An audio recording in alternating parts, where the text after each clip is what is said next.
ధర్మపీఠం ప్రేక్షకులకి నమస్కారం. రాష్ట్రంలోని ప్రతిష్టాత్మకమైనటువంటి నగరపాలక సంస్థలలో ఒకటి మన గుంటూరు నగరపాలక సంస్థ. ఈ నగరపాలక సంస్థ ఈ రోజున తెలుగుదేశం కూటమిలోని అంటే మనకి తెలుగుదేశం, జనసేన, బీజేపీ పార్టీల సమ్మిళితంతో నడుస్తున్నటువంటి రాష్ట్ర ప్రభుత్వంలోని కూటమితో ఈ నగరపాలక సంస్థ కూడా ఈ రోజున తమ స్వాధీనంలోకి తెచ్చుకొని తెలుగుదేశం కూటమి ఈ రోజున పరిపాలన చేస్తుంది. మరి నిన్నటి వరకు అంటే కావటి మనోహర్ నాయుడు నేతృత్వంలోని వైసీపీ పార్టీ ఈ 2024 వరకు కూడా పరిపాలన చేయటం జరిగింది. 2025 ఏప్రిల్ తర్వాత మరి కూటమి ప్రభుత్వంలోని మేయర్ స్థానాన్ని తెలుగుదేశం గెలుచుకుంది. ఇప్పుడు ఈ తెలుగుదేశం మరియు కూటమి సభ్యుల ఆధ్వర్యంలో నడుస్తున్నటువంటి ఈ నగరపాలక సంస్థ అభివృద్ధిని మన నగరపాలక సంస్థకు సంబంధించినటువంటి 35వ డివిజన్ కార్పొరేటర్ శ్రీ వరప్రసాద్ గారితో మనం ముఖాముఖి కార్యక్రమం ద్వారా తెలుసుకుందాం. నమస్కారం అండి వరప్రసాద్ గారు. నమస్కారం సార్. మీరు ఒక కార్పొరేటర్ మాత్రమే కాదు, తెలుగుదేశం పార్టీకి ఒక నిజమైన కార్యకర్త, అలాగే అలుపెరుగని పోరాట యోధులు, అలాగే మరి నగరపాలక సంస్థలో కీలకమైన నిర్ణయాలు తీసుకునేటువంటి ఒక స్టాండింగ్ కమిటీ సభ్యులు కూడా మీరు. మరి స్టాండింగ్ కమిటీ ఏవైతే తీర్మానాలు చేస్తుందో వాటిని నగరపాలక సంస్థ అమలు చేసి తీరాలి. ఈ స్టాండింగ్ కమిటీ తరఫున మీరు 2025 బడ్జెట్ ద్వారా ఈ నగరానికి దాదాపుగా 1500 కోట్ల రూపాయల బడ్జెట్ ప్రవేశపెట్టినటువంటి ఈ నగరపాలక సంస్థ 1000 కోట్ల మేరకు అభివృద్ధి పనులకి తీర్మానం చేసింది. అందులో ప్రధానంగా ఏమేమి అభివృద్ధి పనులు జరగబోతున్నాయి, మరీ ముఖ్యంగా మీరు ప్రాతినిధ్యం వహిస్తున్నటువంటి 35వ డివిజన్కి సంబంధించినటువంటి అభివృద్ధి పనులని మీరేం చేపట్టబోతున్నారు మా ప్రేక్షకులకు ఒకసారి వివరిస్తారా? అలాగే ధర్మపీఠం ప్రేక్షకులందరికీ మరొకసారి నమస్కారం తెలియజేసుకుంటూ ఉన్నాను. గత 4 సంవత్సరాలుగా వైసీపీ ప్రభుత్వంలోని నగరపాలక సంస్థలో వాళ్ళ కావటి మనోహర్ నాయుడు మేయర్గా ఉండి అభివృద్ధి పనులు అనేది చేపట్టలేదండి. నిధులు ఉన్నా కూడా ఆ నిధుల్ని ఎట్లాగైతే సిఎఫ్ఎంఎస్ నిధుల ద్వారా ఇక్కడ వచ్చిన కార్పొరేషన్కి వచ్చిన ఆదాయాన్ని మొత్తాన్ని కూడా డైరెక్ట్గా జగన్మోహన్ రెడ్డి గారు ఆ ఖాతాలో వేసేసుకొని అతను ఉచిత పథకాలకి పంపిణీ చేసుకున్నాడు. నగరపాలక సంస్థలో 4 ఏళ్లుగా చేసిన అభివృద్ధి పనులు అనేది శూన్యం. కాబట్టి మా తెలుగుదేశం పార్టీ ఏదైతే అభివృద్ధి సంక్షేమం పేరుతో ఎన్డీఏ కూటమి ఆధ్వర్యంలో చంద్రబాబు నాయుడు గారు ముఖ్యమంత్రిగా, పవన్ కళ్యాణ్ గారు ఉప ముఖ్యమంత్రిగా అధికారం చేపట్టిన నాటి నుంచి కూడా అభివృద్ధిని వేగంగా చెయ్యాలి, సంక్షేమం ప్రజలకు సంక్షేమం అందజేయాలనే ఉద్దేశంతో వారు మేనిఫెస్టోలో పెట్టి ఆ విధంగా ప్రజలు కూడా ఎన్నుకొని వారికి అధికారం అప్పగించడం జరిగింది. ఆ ప్రణాళికలో భాగంగానే ఏదైతే స్టాండింగ్ కమిటీ ఎలక్షన్ జరిగిందో అప్పుడు కూడా వైసీపీ వాళ్ళదే సుమారు 57 డివిజన్లు ఉంటే నగరపాలక సంస్థలో ఒక కార్పొరేటర్గా చనిపోయారు. 56 మందిలో తెలుగుదేశం పార్టీ వాళ్ళు 10 మందే ఉన్నాం, 46 మంది వాళ్లే ఉన్నారు. అయినా కూడా ప్రజలు అభివృద్ధిని చూసి కార్పొరేటర్లు దాదాపు 19 మంది తెలుగుదేశం పార్టీలో చేరేటప్పటికీ ఆ సంఖ్యాబలంతో అభివృద్ధి ధ్యేయంగా స్టాండింగ్ కమిటీ ఎలక్షన్ చేపట్టి దాంట్లో వాళ్ళకి బలం ఉన్నా కూడా మేము తెలుగుదేశం పార్టీ వాళ్ళని చేయించుకోవడం జరిగింది. ఆ చేయించుకున్న తర్వాత కేవలం ఈ సంవత్సర కాలంలో నేను నగరపాలక సంస్థకి ఎలక్షన్ రావడానికి ఇంకా సంవత్సర కాలం సమయం మాత్రమే ఉంది. కాబట్టి నిధులు ఉన్నాయి, పుష్కలంగా 1500 కోట్ల రూపాయల నిధులు ఉన్నాయి. దాని ద్వారా ముందు నగర ప్రజలకు ఏదైతే 4 సంవత్సరాల నుంచి అభివృద్ధి జరగలేదో ఆ విధంగా ప్రతి డివిజన్ అంటే పార్టీల పక్షపాతం లేకుండా పార్టీలకు అతీతంగా ప్రజలు ఏదైతే ఎన్డీఏ కూటమికి పట్టం కట్టారో ఆ విధంగా వాళ్ళు ఓటు వేసిన వాళ్ళందరికీ కూడా అభివృద్ధి సంక్షేమం అందించాలనే ధ్యేయంతో 1500 కోట్ల రూపాయల బడ్జెట్ ప్రవేశపెట్టి ప్రతి డివిజన్లో కూడా అభివృద్ధి పని జరగాలి. అట్లాగే ముఖ్యంగా శానిటేషన్ విఫలమైపోయి 4 సంవత్సరాల నుంచి చెత్త తీసిన వాళ్ళు లేరు, ఒక వచ్చే మట్టి పోసి రోడ్లు వేసిన దాఖలు కూడా లేవండి. కాబట్టి ప్రతి డివిజన్లో కూడా శానిటేషన్ ప్రాధాన్యత, ఫస్ట్ ప్రయారిటీ మాకు. ఇప్పుడు నానిగారు మేయర్ అయిన తర్వాత ఫస్ట్ ప్రయారిటీగా శానిటేషన్ మీద ప్రవేశపెట్టాం, తర్వాత అభివృద్ధి పనుల మీద దృష్టి పెట్టారు. కాబట్టి ఆ విధంగా కూడా ముందుకి వెళ్ళి నగర ప్రజలకు ఏదైతే అవసరమైందో ముందుగా ఆ విధంగా అడుగులు వేస్తూ ఉన్నామండి. 35వ డివిజన్లో కూడా మీరు తెలుగుదేశం పార్టీ వచ్చిన తర్వాత ఆ టైంలో వాళ్ళు వైసీపీ కావటి మనోహర్ నాయుడు మేయర్గా ఉన్నప్పుడు కూడా నేను తెలుగుదేశం పార్టీ పక్షపాతిని. ఆ ఎన్నికల్లో కూడా ఎంత పోటీ ఉన్నా కూడా మా వార్డులోనేనండి మే ఆయన ఉన్నాడు. అప్పిరెడ్డి గారు మా వార్డులోనే ఉంటాడు, వేణుగోపాల్ రెడ్డి గారు మా వార్డులోనే ఉంటాడు, మద్దాల గిరి గారు కూడా మా వార్డులోనే ఉంటాడు. వాళ్ళు నన్ను ఓడించాలి, మేము ఉంటే ఇక్కడ ఎందుకు గెలవదు వైసీపీ అనే పంతంతో నన్ను బెదిరించి ఏదో రకంగా నన్ను ఇచ్చేయాలని చాలా ఎలక్షన్లో చాలా అక్రమాలకు ఒడిగట్టారు. కానీ మా డివిజన్ ప్రజలు ఎప్పుడు నేను అందుబాటులో ఉంటానని నన్ను గెలిపించడం జరిగింది. కానీ నేను గెలిచాననే కక్షతో వాళ్ళు ₹1 కూడా నా అభివృద్ధి పని చేయించలేదు. నాకు మా డివిజన్కి 10 లక్షల రూపాయలు కూడా అభివృద్ధి పనులు చేయించలేదు. కానీ ఇప్పుడు వచ్చిన తర్వాత తెలుగుదేశం పార్టీ వచ్చిన తర్వాత నా కోయిలమూడి రవీంద్ర నాని గారు మేయర్ అయిన తర్వాత మొత్తం ఏదైతే డివిజన్లో అవసరమైనయో మొత్తం పనులు మొదలుపెట్టామండి. అవి చకచకా శరవేగంతో అభివృద్ధి పనులు జరుగుతూ ఉన్నాయి. ఇప్పుడు సార్ వరప్రసాద్ గారు, అభివృద్ధి పనులు అంటే మీరు నిర్వచించాలి ఇక్కడ వివరంగా. కేవలం శానిటేషను, రహదారి పనులు ఇవేనా? ఇంకేమైనా కొత్తగా అంటే నగరానికి ఉపయోగపడేటువంటి ఇంకేదైనా అంటే ఇప్పుడు మన కేంద్ర మంత్రి గారు పెమ్మసాని చంద్రశేఖర్ గారు శంకర్లాస్ బ్రిడ్జిని మనకి 4 గింతలు చేయడానికి, 4 రహదారులుగా మార్చడానికి ఒక 100 కోట్ల ప్రణాళికతో దాన్ని నడుపుతున్నారు. అలాంటి ఇంకా నగరంలో ఏమేమి అభివృద్ధి పనులకి మీ స్టాండింగ్ కమిటీ తీర్మానం చేసింది? స్టాండింగ్ కమిటీ ప్రాధాన్యత ఫస్ట్గా పెమ్మసాని చంద్రశేఖర్ గారు గుంటూరు ఎంపీగా కావటం, అట్లాగే గుంటూరు నుంచి కేంద్ర మంత్రిగా కావటం కూడా చాలా గుంటూరు పార్లమెంట్ ప్రజల యొక్క అదృష్టం అండి. గుంటూరులో నాకు తెలిసి నేను పుట్టిన తర్వాత 65లో గుంటూరు పార్లమెంట్ నుంచి కేంద్ర మంత్రిగా వ్యవహరించారు అప్పట్లో. కానీ వాళ్ళు ఏం చేయలేదు. ఇప్పుడు పెమ్మసాని గారు వచ్చిన సంవత్సరం కాలంలోనే గుంటూరు పార్లమెంట్ ప్రజలకి ఏదైతే అవసరం ఉందో వారిని దాన్ని ప్రాధాన్యతగా పెట్టుకొని 4 వరుసల శంకర్లాస్ బ్రిడ్జి అనేది 1958లో కట్టింది. అప్పుడు జనాభా లెక్క, అప్పుడు జనాభా కూడా మనకి అది శివారు ప్రాంతం. ఇప్పుడు బ్రిడ్జి ఏదైతే ఉందో గుంటూరు అనేది మొదలుగా మనకి పాత గుంటూరు అండి. అప్పట్లో పాత గుంటూరు, ఇదేమో శివారు ప్రాంతం. దీనికి వెళ్ళటానికి ఇటు అమరావతి వెళ్ళటానికి కనెక్టివిటీ కోసం ఆ రోజు బ్రిడ్జి నిర్మించడం జరిగింది. కానీ ఇప్పుడు గుంటూరు నగరం కూడా మొత్తం శరవేగంగా అభివృద్ధి చెంది డెవలప్ అయ్యి ఇటువైపే పెరుగుతూ ఉంది నగరం. అందుకోసం వారు ఎంతమంది ప్రయత్నం చేసినా కూడా కానీ ఆ బ్రిడ్జి నిధుల్ని కానీ పర్మిషన్ కానీ తీసుకొచ్చి వారు ఆ ప్లాన్ మొన్న శంకుస్థాపన చేయడం జరిగింది.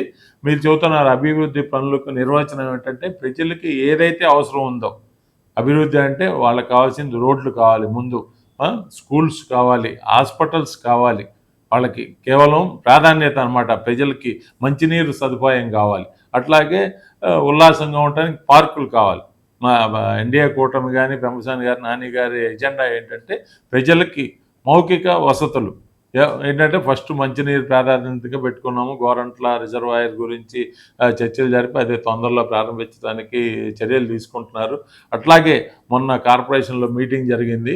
అమృత్ 2 అనే పథకంతో మనకి కృష్ణానది నుంచి మందరం దగ్గర నుంచి ఇంకో లైన్ వేసి గుంటూరు నగరానికి 30 సంవత్సరాలు కాలంలో జనాభా పెరిగేదానికి మనం మంచినీటి అవసరాలకి తగిన చర్యలు తీసుకోవాలని ఆ స్కీమ్ ఒకటి పెట్టడం జరిగింది.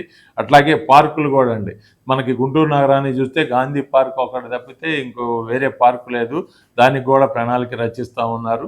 ఇంకా హాస్పిటల్స్ మీరు చూస్తూ ఉంటే మనకి గుంటూరు జీజీహెచ్ మన చుట్టుపక్కల కోస్తా జిల్లాలోనే పెద్ద హాస్పిటల్. దాంట్లో మొన్న కూడా కొత్తగా వెంటిలేటర్ సదుపాయం పెమ్మసాని చంద్రశేఖర్ గారి చేతుల మీద ఆవిష్కరించుకోవడం జరిగింది. అట్లా అభివృద్ధి పనులు అంటే మా దృష్టిలో ఎన్డీఏ కూటమి ఆధ్వర్యంలో ప్రజలకి మౌలికంగా అవసరమైనవి ఉచిత వైద్యం, విద్య గురించి కూడా కొన్ని సంస్థల్ని పెమ్మసాని చంద్రశేఖర్ గారు ఐటీ కానివ్వండి అవన్నీ కూడా గుంటూరు జిల్లాకు తీసుకురావడానికి వాళ్ళు ప్రణాళిక రచించారు. అవి కూడా తొందరలో కూడా వస్తాయని చెప్పి మాకు అందిన సమాచారం. వరప్రసాద్ గారు, పార్టీలో మీరు చాలా బలమైన నాయకులు. ఎందుకంటే స్థానికంగా నగరంలో మీరు ఎంతోమంది ఉద్దండులు, వైసీపీ ప్రతినిధులు, అటు ఎమ్మెల్యేలు, ఎంపీలు అందరూ ఉన్నప్పటికీ కూడా ఎమ్మెల్సీలతో సహా మీరు వారందరినీ ఒక పక్కన పెట్టి మీ విజయాన్ని నల్లేరు మీద నడకగా అందుకున్నటువంటి గొప్ప వ్యక్తి. మీరు మరి తెలుగుదేశం పార్టీని రేపు రాబో ఎన్నికల్లో 10 స్థానాల నుంచి 57 స్థానాల వైపు నడిపించడానికి రాజకీయంగా ఎలాంటి ప్రణాళికలు రచించుకుంటున్నారు? ఎందుకంటే మీరు కేవలం ఒక డివిజన్కి పరిమితమైనటువంటి కార్పొరేటర్ కాదు, మరి నేడు ఒక స్టాండింగ్ కౌన్సిల్ మెంబర్గా ఉన్నారు. మరి నగర మేయర్ తరపున మీరు చాలా విషయాల్లో వారితో పాటు సమానంగా ప్రాతినిధ్యం వహిస్తున్నారు. ఇంకా పార్టీలో మీరు చాలా బలమైనటువంటి వ్యక్తిగా నడుస్తున్నటువంటి స్థానంలో ఉన్నారు. మీరు మరి మీ పార్టీని విజయపదాన్ని నడిపించడానికి చేస్తున్నటువంటి ప్రణాళిక, ఎందుకంటే మరి నగరపాలక సంస్థ ఎన్నికలు ఎంతో కాలం లేవు, మరొక 6 నెలల్లో ఇక పరిపాలనకు సంబంధించినటువంటి కార్యక్రమాలు ముగుస్తాయి. చివరి 6 నెలల్లో మనం చేయగలిగింది ఏమి ఉండదు, కేవలం ఎన్నికలు సన్నద్ధం కావడం తప్పితే.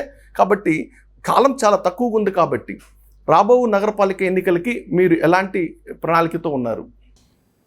ఇందాక మీకు ఒక విషయం చెప్పడం మర్చిపోయానండి.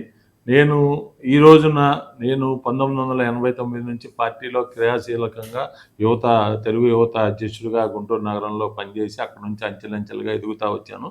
కానీ ఏ రోజు కూడా కార్పొరేటర్ టికెట్ కానీ ఏది కానీ ఆశించలేదు. ఈక్వేషన్స్లో కూడా మాకు రాకుండా దూరంగా ఉంది కార్పొరేటర్ టికెట్. మొన్న 2021 జరిగిన ఎన్నికల్లో కూడా ఆ రోజు కూడా కోవిల్మూడి రవీంద్ర నాని గారు గుంటూరు పశ్చిమ ఇన్ఛార్జిగా ఉండి ఎన్ని ఒత్తిళ్ళు వచ్చినా పెద్ద పెద్ద రాజకీయ నాయకులు మాజీ మంత్రులు అందరూ ఒత్తిడి చేసినా కూడా నాకు తన వరప్రసాద్ అయితేనే గెలుస్తాడు, అతనికి ఇస్తానని చెప్పి అందరికీ ఎదురు నిలిచి సీట్ ఇచ్చారు. ఆయన నమ్మకాన్ని ఉమ్ము చేయకుండా నేను గెలవటం జరిగింది.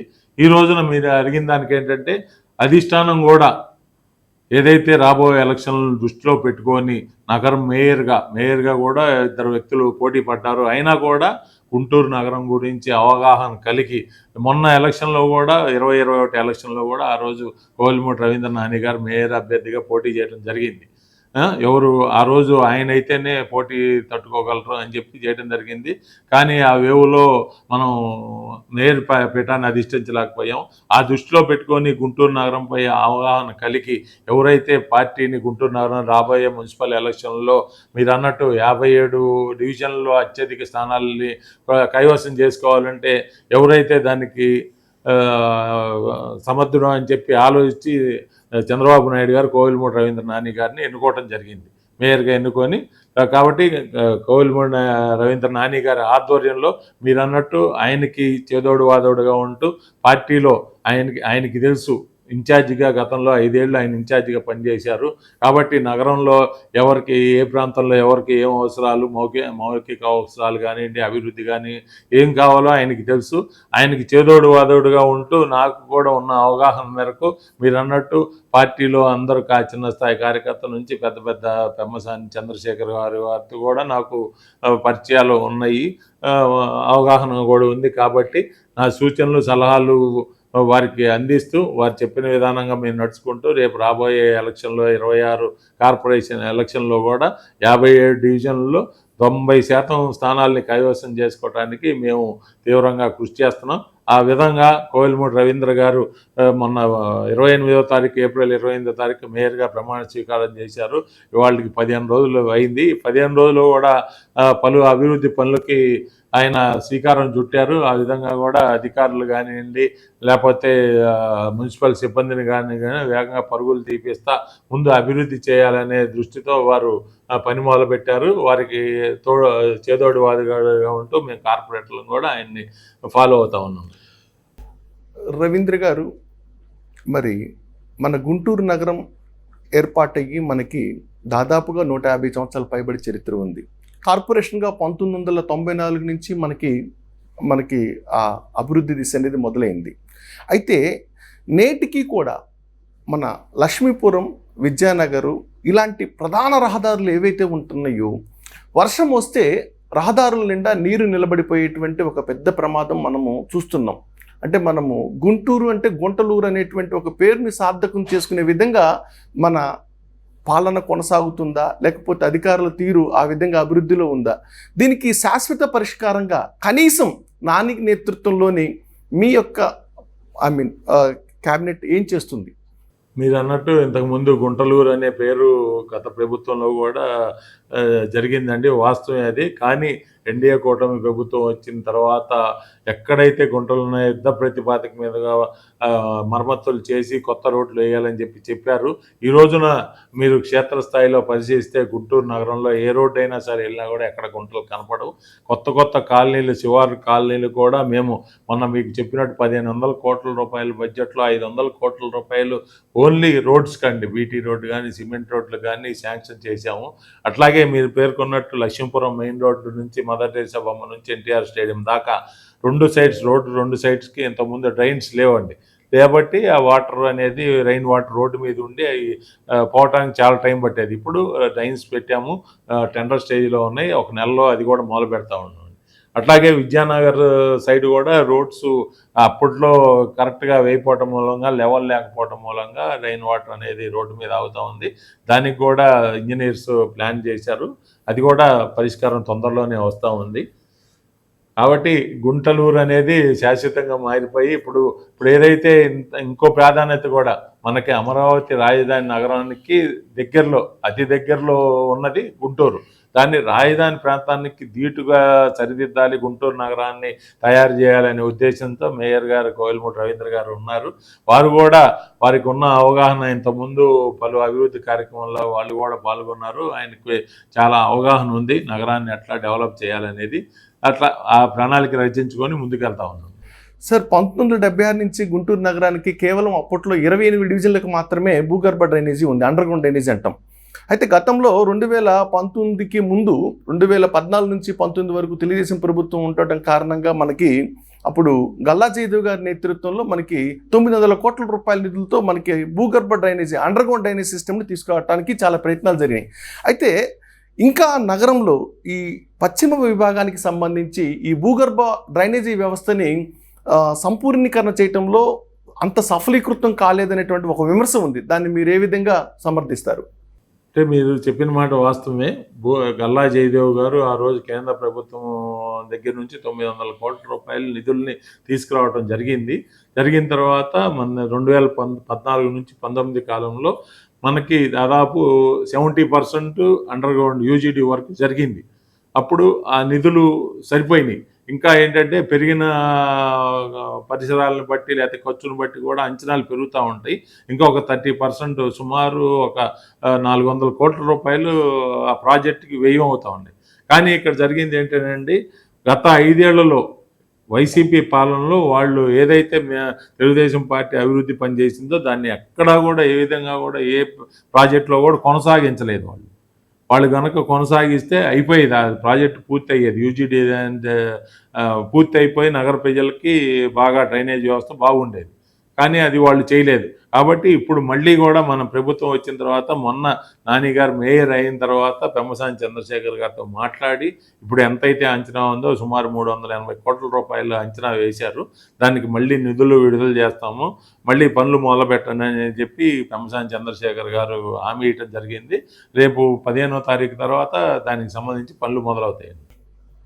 నాని గారితో పాటుగా ఈ నగరానికి మరి కీలక పాత్ర పోషించేటువంటి నాయకులు, శాసనసభ్యులు, 1 టౌన్కి మరి నజీర్ అహ్మద్ గారు, 2 టౌన్ అంటే పశ్చిమ విభాగానికి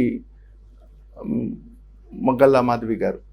సో వీరిద్దరితో ఈ మేయర్ కార్యాలయానికి అలాగే మీ కార్పొరేటర్ల బృందానికి సహకారం ఎలా లభిస్తుంది? అంటే ఇప్పుడు దీంట్లో 2 విషయాలు ఉన్నాయండి. నజీర్ అహ్మద్ గారు గత 10 సంవత్సరాల నుంచి కూడా వారు తెలుగుదేశం పార్టీలో కొనసాగుతూ ఉన్నారు. అంతకుముందు కూడా 2019లో వారికి సీట్ ఇవ్వడం జరిగింది. వారు ఓడిపోయినా కూడా తూర్పు నియోజకవర్గం ఇన్ఛార్జిగా ఉండి తెలుగుదేశం పార్టీ బాధ్యతలు నిర్వహిస్తూ ప్రజలతో అందుబాటులో ఉండి పార్టీకి అనుకూలంగా ఉన్నారు. వారు ఆ విధంగా ఎమ్మెల్యే గెలవటం జరిగింది. వారితో కార్పొరేటర్లకి అవగాహన ఉంది. బాగా వారి సహకారం కూడా నగరాభివృద్ధిలో మా కార్పొరేటర్లందరికీ వారు అందిస్తూ ఉన్నారు, సూచనలు చేస్తూ ఉన్నారు. ఇంకో విషయం, ఇటు పశ్చిమ నియోజకవర్గం వచ్చేప్పటికి గల్లా మాధవి గారు కొత్తగా మొన్న ఎలక్షన్ ముందు రావటం జరిగింది. అంతా ఒక నెల రోజుల ముందు రాజకీయ ప్రవేశం చేశారు. వారికి క్యాస్ట్ ఈక్వేషన్లో ఆ రోజు సీట్ ఇవ్వడం జరిగింది. ఆ గాలిలో కానివ్వండి, పశ్చిమ నియోజకవర్గంలో ఏదైతే గత 5 సంవత్సరాలుగా కోయిలమూడి రవీంద్ర నాని గారు పార్టీ క్యాడర్ని అంటిపెట్టుకొని వారిని ఎక్కడికి పోకుండా అందరికీ నైతిక స్థైర్యం నిలిపి పార్టీ క్యాడర్ని దృష్టిలో పెట్టుకొని ఉండేటప్పటికీ ఆ పార్టీ క్యాడర్ బలంతో గల్లా మాదేవి గారు 50,000 పైన మెజార్టీతో గెలవటం జరిగింది. వారికి రాజకీయాలు కొత్త వాళ్ళు. గల్లా మాదేవి గారు రాజకీయాలకి కొత్త. కానీ చేపట్టిన ఎమ్మెల్యేగా గెలిచిన సంవత్సర కాలంలోనే వాళ్ళు క్యాడర్తో అనుబంధం పెంచుకుంటూ ఉన్నారు. కాకపోతే వారికి ఇంకా అవగాహన కొంత ఇప్పటికైతే చాలా వరకు వచ్చిందండి. ఇంకొంత ఎందుకంటే ఒకటేంటంటే వారు మహిళ కావటం ఒకటి. మనం జెంట్స్ అయితే ఏదో కలుపుకుంటా వెళ్ళిపోతూ ఉంటాం. వాళ్ళు మహిళ అవటం కొంచెం వారికి కానీ క్యాడర్ కానీ కొద్దిగా ఇబ్బందికర పరిస్థితులు. అయినా సరే వారు అందరినీ కూడా కలుపుకొని అవగాహన చేసుకుంటా ముందుకెళ్తూ ఉన్నారు పార్టీని నడిపించడంలో. మా కార్పొరేటర్లు కూడా మమ్మల్ని కార్పొరేటర్లు మేము సీనియర్లు నాయకులను కూడా గౌరవించి వారికి ఎప్పుడప్పుడు మా సలహాలను సూచనలు తీసుకొని పార్టీ కార్యక్రమాలు కానీ అభివృద్ధి కార్యక్రమాల్లో కానీ మమ్మల్ని భాగస్వాములు చేస్తూ ఉన్నారు. వరప్రసాద్ గారు, తెలుగుదేశం పార్టీ ఎప్పుడు కూడా మహిళా పక్షపాతి. మహిళల కోసం ఎన్నో అభివృద్ధి సంక్షేమ కార్యక్రమాలు చేపడుతూనే ఉంటుంది. వాళ్ళకి రాజకీయ ప్రాధాన్యతలో కూడా వారికి సరిసమానంగా అందజేస్తుంది. మరి మహిళలకి చోటు కల్పించడంలో కానీ ఆ గౌరవాన్ని కల్పించడంలో కానీ మీరు ఒక నాయకులుగా ఏమేమి వారికి సహాయ సహకారాలు అందిస్తున్నారు? రాజకీయంగా మహిళలు ముందడుగు వేయటానికి, అలాగే వాళ్ళు దూసుకుపోవటానికి, అభివృద్ధిలో పాలు పంచుకోవటానికి. అంటే జనరల్గా మహిళలు రాజకీయాల్లో రావటం చాలా అరుదండి. తొందరగా వాళ్ళు ఇప్పుడు ఏంటంటే ఇప్పుడు జనరేషన్ ప్రకారం అంతా ఈ సాఫ్ట్వేర్ ఉద్యోగాలు కానివ్వండి, లేకపోతే బిజినెస్లు కానీ ఆ రంగాల్లో ముందుకెళ్తున్నారు. కానీ రాజకీయ రంగాల్లో రావటం చాలా తక్కువ. అట్లా వచ్చిన వాళ్ళని మేము ఎక్కడైతే వాళ్ళు వచ్చారో వాళ్ళకి తోడ్పాటుని అందించి వాళ్ళకి ముందుగా నడిపిస్తూ ఉన్నాం. మా మీటింగుల్లో ఎక్కడైనా పార్టీ మీటింగుల్లో ఏదన్నా కూడా మహిళల్ని మేము ముందు వరుసలను గౌరవించి వారిని ముందు ప్రాధాన్యత ఇస్తాం. అట్లాగే మీరు చూశారు, గల్లా మాధవి గారిని చూశారు. వారు రాజకీయాలు కొత్త అయినా కూడా వారు ఎలక్షన్ టైంలో కానివ్వండి, గెలిచిన తర్వాత కానివ్వండి, వారికి ప్రాధాన్యత మహిళ అనే ప్రాధాన్యత వారికి సూచనలు సలహాలు ఇస్తూ వారు ఎలక్షన్ టైంలో కానివ్వండి, ఇప్పుడు ఈ అభివృద్ధి కార్యక్రమంలో కానీ వారి వెన్నంటుండి వారికి తోడ్పాటును అందిస్తూ ఉన్నాం. అట్లాగే కొత్తగా ఎవరైనా రాజకీయ రంగంలోకి మహిళలు వచ్చి మేము రాజకీయాల్లో పాల్గొంటాం, ప్రజలకు సేవ చేస్తామని వస్తే వారికి తప్పకుండా మా తెలుగుదేశం పార్టీ తరఫున మేము లేదు మా 35వ డివిజన్ తరఫున కూడా మేము మొదటి ప్రాధాన్యత వారే ఇస్తాం. వారు ఏ విధంగా పార్టీ పదవులో లేకపోతే రేపు ఎలక్షన్లో పోటీ చేయడానికి వారికి ఆకాంక్ష ఏదైతే పెట్టుకున్నారో అది మా దగ్గరికి వస్తే మేము వారికి ప్రాధాన్యత ఇస్తామని చెప్పి తెలియజేస్తాం. ఆంధ్ర రాష్ట్రంలో గుంటూరు నగరం అనేది అతి పురాతనమైనటువంటి ప్రాంతం అండి. ఇక్కడ మాస్టర్ ప్లాన్ అనేది అంతగా అభివృద్ధి చెందలేదు. ఎందుకంటే చాలా వీధులు అవన్నీ కూడా మాస్టర్ ప్లాన్కి విరుద్ధంగా, అంటే 40 అడుగులకి కన్నా తక్కువగా, అంటే మీరు ఇప్పుడిప్పుడే అభివృద్ధి చెందుతున్నటువంటి కొన్ని ప్రాంతాల్లో అయితే కనుక 40 అడుగులు లేకపోతే 60 అడుగుల రహదారులు అనేది మీరు చూస్తూ ఉన్నారు. ఏదైనా చంద్రబాబు నాయుడు గారి నాయకత్వం కానించి రహదారుల విస్తరణ కార్యక్రమం, అభివృద్ధి కార్యక్రమం అనేది జరిగింది. గుంటూరుని పూర్తి స్థాయి మాస్టర్ ప్లాన్గా అభివృద్ధి చేయడానికి నగరపాలక సంస్థ దగ్గర ఏదైనా ప్రణాళిక ఉందంటారా? ఖచ్చితంగా అండి. ఇది రాత్రి జరిగిన ఒక మీటింగ్లో దీని గురించి మేయర్ గారు, కమిషనర్ గారు, కొంతమంది బిల్డర్స్ కానివ్వండి, స్టేక్ హోల్డర్స్ కానీ దీని మీద చర్చ జరిగింది. అంతకుముందు వేసిన మాస్టర్ ప్లాన్ 2016 సంవత్సరంలో అయిపోయింది. ఇది గత కార్పొరేషన్ వచ్చిన తర్వాత వేసిన మాస్టర్ ప్లాను 2016 సంవత్సరంలో ముగిసిపోయింది. మళ్ళీ మాస్టర్ ప్లాన్ అనేది మళ్ళీ రివైజ్ చేయటం కానీ కొత్తగా మాస్టర్ ప్లాన్ ఇవ్వటం కానీ జరగలేదు. ఇంకోటి ఏంటంటే మీరు చెప్పినట్టు ఇప్పుడు ఏదైతే మన రింగ్ రోడ్డు కానివ్వండి లేకపోతే ఉన్న రోడ్స్ కానివ్వండి అప్పుడు ఉన్న మాస్టర్ ప్లాన్ ప్రకారం వచ్చినాయి.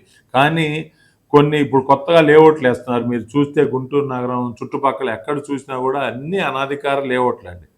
మీరు కొన్ని లేఅవుట్లు ఉంటాయి, జన చైతన్య అని కొన్ని లేఅవుట్లు ఉంటాయి. వాళ్ళు అప్పుడు మాస్టర్ ప్రకారం 40 అడుగుల రోడ్లు అన్ని 33 అడుగుల రోడ్లు ఉన్నాయి. కానీ ఇప్పుడు వేసినవి అన్ని అనాధికార లేఅవుట్లు. వాళ్ళు ఏంటంటే ఏదో విధంగా వాళ్ళు లేఅవుట్ అప్రూవల్ చేసుకోవటం లేకపోతే అనధికారంగా వేసి ప్రజల్ని మోసం చేసి ప్లాట్లు అమ్ముకోవడం జరిగింది. కానీ రాత్రి జరిగిన చర్చ ప్రకారం మేయర్ గారు, కమిషనర్ గారు కూడా కొత్తగా మాస్టర్ ప్లాన్ని తయారు చేసి అనధికార లేఅవుట్లు ఏవైతే ఉన్నాయో వాటిని అన్ని రద్దు చేసి ఇప్పుడు వేసిన మాస్టర్ ప్రకారం 40 అడుగులు ఇంటర్నల్ రోడ్స్, 60 అడుగులు అనేది మెయిన్ రోడ్స్ వేయాలి, దాని ప్రకారంగా డిపిఆర్ చేయాలని చెప్పి ఆలోచనతో ఉన్నారండి. రాబోయే రోజుల్లో ఆ విధంగా కూడా కొత్త మాస్టర్ ప్లాన్ వస్తుందని చెప్పి తెలియజేస్తున్నాను. వరప్రసాద్ గారు, కార్యక్రమాన్ని ముగించే ముందుగా మీరు పార్టీని, అందులో పార్టీ అధినేతలని, అలాగే జిల్లా ప్రముఖులైనటువంటి మన పెమసాని లేకపోతే ఎమ్మెల్యే మాధవి లాంటి ఎంతోమందిని మీరు అభిమానిస్తుంటారు. ఇదంతా ఒక ఎత్తు. కానీ నాని అంటే మన ఇంట్లో ఒక అన్నో తమ్ముడో ముద్దుగా పిలుచుకునే పేరు. అంటే నిజానికి మన నగర మేయర్ కోవెలమూడి రవీంద్ర వారిని చాలా ఎక్కువగా మీరు అభిమానిస్తుంటారు, వారిని ఎక్కువగా అనుసరిస్తుంటారు కూడా మీరు. మరి అలాంటి వ్యక్తి గురించి వరప్రసాద్ గారిని అడిగితే ఒక ముక్కలో చెప్పాలంటే మీరేం చెప్తారు?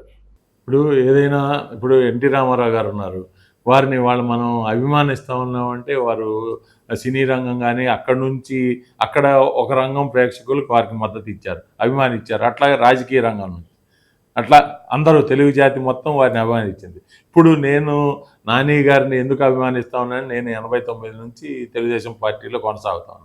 కానీ నన్ను గుర్తించి నాకు కార్పొరేటర్ టికెట్ ఇస్తే గెలుస్తాడు అనే నమ్మకం పెట్టుకొని నాకు టికెట్ ఇచ్చిన దగ్గర నుంచి ఆయన టికెట్ ఇచ్చినప్పుడు ఒకటే, నీ మీద నమ్మకంతో టికెట్ ఇస్తున్నాను, నువ్వు గెలుస్తావని ఆ రోజు చెప్పాడు ఆయన.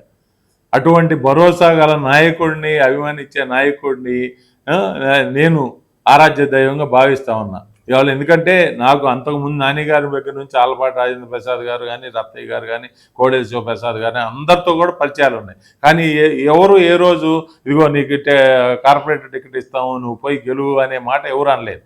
ఆయన సాహసం చేసి ఆ రోజు నేను పేర్కొన్న మంత్రులు, మాజీ మంత్రులు అందరూ వేరే వాళ్ళకి టికెట్ ఇవ్వమన్నారు. కానీ బాబుకు టికెట్ ఇస్తున్నాను, అతను గెలుస్తాడు, అతనైతే గెలుస్తాడు అనే మాట అన్నందుకు నా మీద అంత నమ్మకం ఆయన కలిగినందుకు, ఉంచినందుకు నాకు. అందుకనే ఏదైతే ఆ రోజు టికెట్ ఇచ్చి ఆ మాట అన్నాడో ఆ రోజు నుంచి నేను అభిమానించే ఆరాధ్య నాయకుడుగా కోవెలమూడి రవీంద్ర నాని గారు.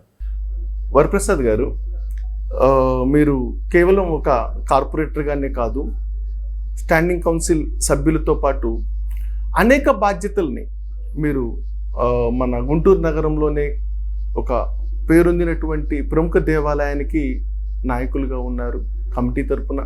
అలాగే ఎన్నో బాధ్యతల్ని మీరు నిర్వహిస్తున్నారు కదా, వాటిని మా ప్రేక్షకుల కోసం ఒక్కసారి వివరించగలరా?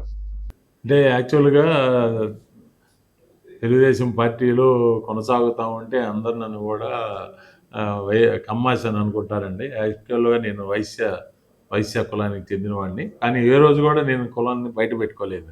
ఎలక్షన్ రోజు ఆ రోజు ఏంటంటే వైశ్యాస్ మీటింగ్ పెట్టారు.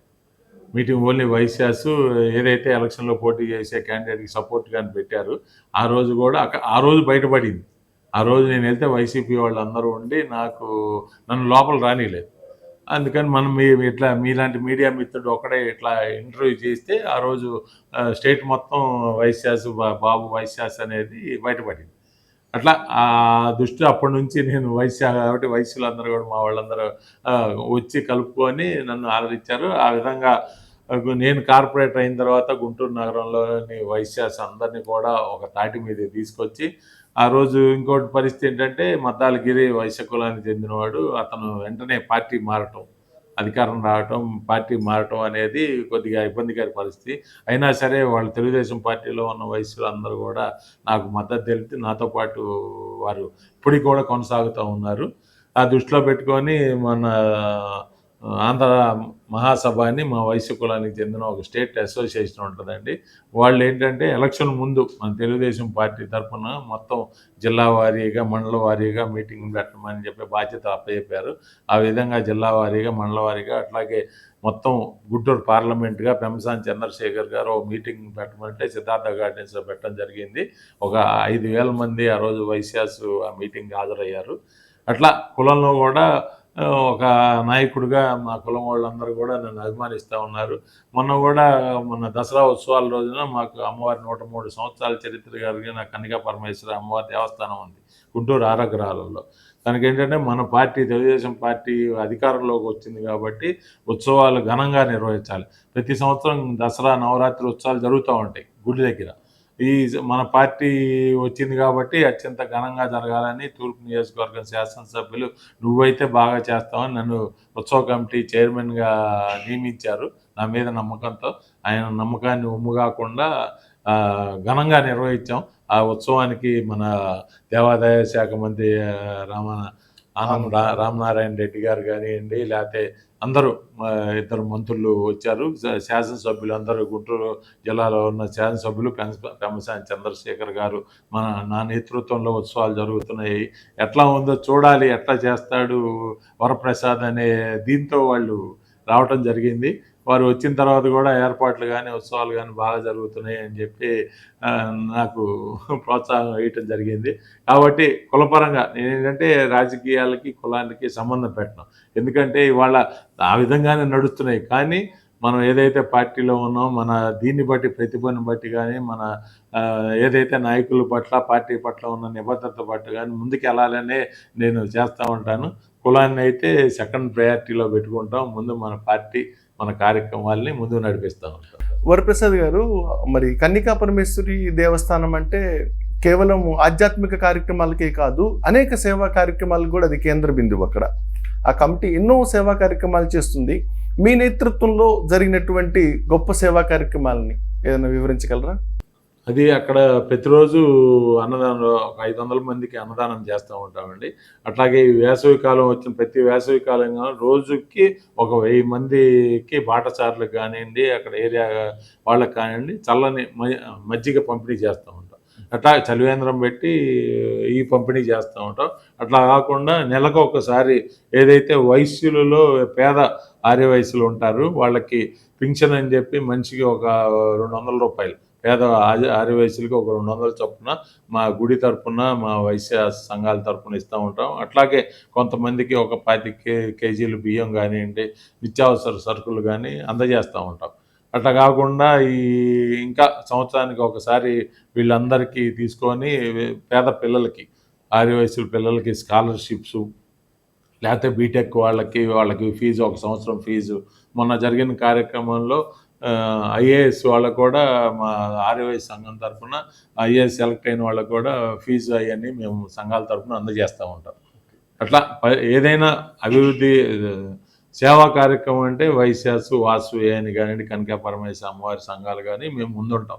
గుంటూరు నగరంలో ఏది వచ్చినా, మొన్న బుడమేరు వాగు వచ్చినప్పుడు తెల్లారే ఆ రోజు అయిపోయి చంద్రబాబు నాయుడు గారు పిలిపించిన తెల్లారే ఇక్కడ నుంచి 50,000 ఆహార పొట్లాలు, 1,00,000 వాటర్ బాటిల్స్ తీసుకెళ్ళి అక్కడ ఆనం రామనారాయణ రెడ్డి గారు ఇన్ఛార్జిగా ఉన్నారు, అక్కడ వారి ఆధ్వర్యంలో పంపిణీ చేశాం. అట్లా పలు సేవా కార్యక్రమాల్లో మా వైశ్య సంఘాల తరఫున నేను ముందుండి వారందరినీ ప్రోత్సహించి ఇట్లా కార్యక్రమాల్లో పాల్పంచుకునేట్టు చేస్తాను.